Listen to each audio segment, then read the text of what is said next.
Hi guys, welcome to the cellular world. This is a normal liver cell in the human body. Actually, each cell looks similar, except for muscle cells, blood cells, neurons, columnar epithelial cells, and white blood cells. Anyway, all human cells are categorized as eukaryote, which means they all have cytoplasm, lysosome, mitochondria, vacuole, plasma membrane, capsule, Golgi apparatus, rough and smooth endoplasmic reticulum, and nucleus. And our story starts right here, in the nucleus. Once upon a time, and until now, our protagonist DNA lives in the nucleus. From a distance, it looks like this. A little bit closer, closer, and closer. Ta-da! This is the overall look of DNA. The blue and red ribbons are the sugar phosphate backbones of the two DNA strands. The helix is right-handed, curving up to the right in the front. Let's get closer. Strong covalent sugar phosphate bonds link the nucleotide of each strand, while weaker hydrogen bonds between the bases hold one strand to the other, which are paired in the interior of the double helix. The strands are antiparallel, meaning that they are oriented in opposite directions. From top to bottom, the left strand is oriented in the 5' to 3' direction, and the right strand is oriented in the 3' to 5' direction. Let's look at one strand first. DNA is a polymer of nucleotides that each consists of three components: a nitrogenous base, a pentose sugar called deoxyribose, and a phosphate group. The base are adenine, thymine, guanine, or cytosine. These are the backbones. The directionality of this polynucleotide strand is from the 5' end with the phosphate group to the 3' end with the hydroxyl group of the sugar. The 5' and the 3' are referred to the numbers assigned to the carbons in the sugar ring. The nitrogenous bases of the double helix are paired in specific combinations: adenine with thymine or guanine with cytosine. Adenine and guanine are purines, nitrogenous bases with two organic rings, while cytosine and thymine are nitrogenous bases called pyrimidine, which have a single ring. Purines are about twice as wide as pyrimidines. A purine-purine pair is too wide, and a pyrimidine-pyrimidine pair is too narrow to account for the diameter of the double helix, while a purine-pyrimidine pair fits the data well, and each base has chemical side groups that can form hydrogen bonds with its appropriate partner. Adenine can form 2 hydrogen bonds with thymine and only thymine. Guanine forms 3 hydrogen bonds with cytosine and only cytosine. Therefore, in the DNA of any organism, the amount of adenine equals to the amount of thymine, and the amount of guanine equals to the amount of cytosine. The idea of the specific pairing of nitrogenous bases in DNA helps to predict and replicate new DNA strands. It takes the cell just a few hours to copy all of this DNA, with very few errors in about 1 per 10 billion nucleotides. What a fastidious job! This point is called origins of replication, which is where the replication of chromosomal DNA begins. This is a replication fork where the parental strands of DNA are being unwound. Helicases are enzymes that untwist the double helix at the replication forks, separating the two parental strands and making them available as template strands. After the parental strands separate, single-strand binding proteins bind to the unpaired DNA strands, keeping them from repairing. The enzymes that synthesize DNA cannot initiate the synthesis of a polynucleotide.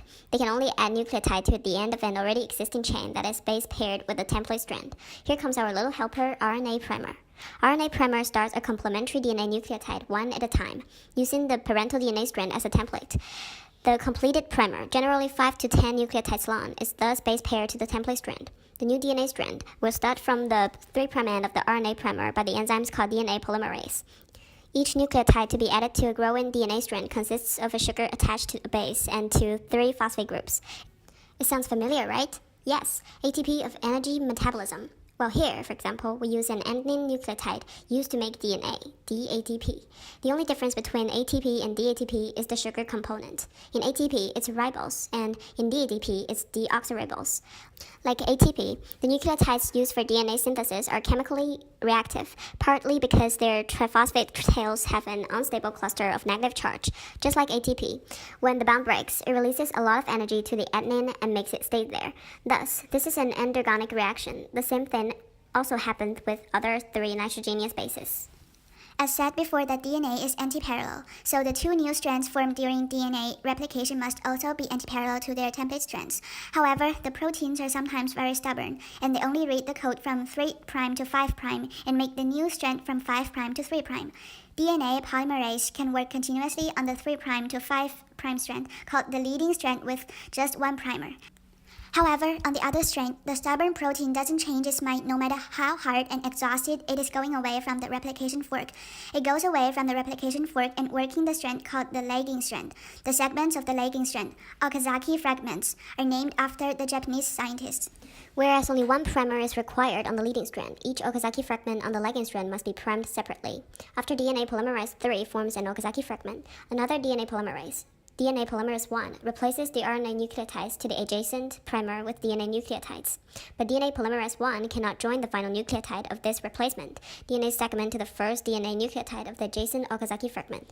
Another enzyme, DNA ligase, accomplishes this task, joining the sugar phosphate backbones of all Okazaki fragments into a continuous DNA strand.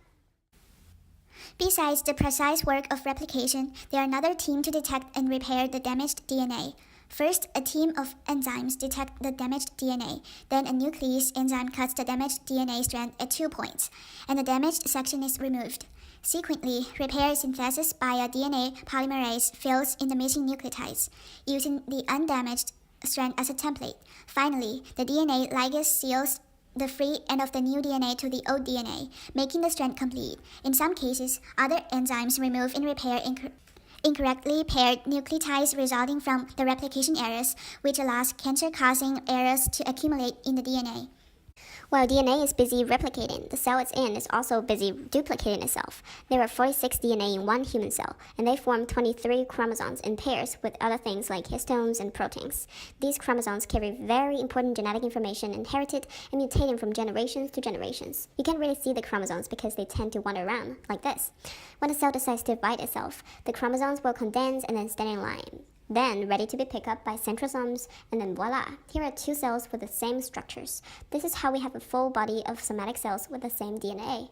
And when you accidentally cut yourself, don't worry about losing any cells, because they will quickly replenish themselves. Another important job of DNA is to make proteins. The genetic information on the DNA is the recipe of how to make certain kind of proteins. After the DNA replication, remember its best friend RNA has an exact copy of the strand.